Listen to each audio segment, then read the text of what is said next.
तमिलनाडु रे film style twist राजनीति रे महानायकों महासमर मुख्यमंत्री हेबे कि थालापति विजय अभिनेता विजय नूतन दल तामिलगा वेट्री काजागाम टीवीके कौन तमिलनाडु रे दशंधि धरी चली आसीथिबा डीएमके एआईएडीएमके रो द्वैत शासन को शेष करिवो।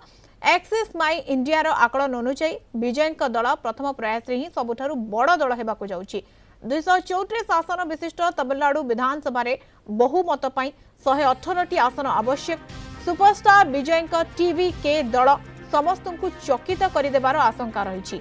टीवीके को 98 रु 120 आसन मिलिबार अनुमान करा जाउछि।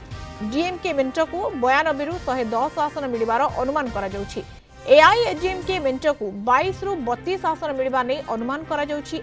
जदि एही आकलन सत हुए तेबे 2024 रे गठित एक नुआ दल पई यह एक ऐतिहासिक सफलता हेबो। तेबे एमजीआर एवं जयललिता मध्य सुपरस्टार थिले किंतु सेमाने निज निज दलर एक शक्तिशाली भित्तिभूमि उपरे शासन करथिले। विजय को एही सोलो गैम्बर बा एकाकी लड़ई एक बड़ बाजी तमिलनाडुर युवपीढ़ी मध्य विजय क्रेज अद्भुत।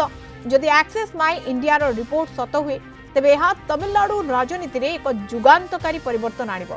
किंतु मने रखिबाकु हेबो जे एग्जिट पोल केवल एक अनुमान प्रकृत फलाफल मे 4 2026 रे जणा पड़िबो।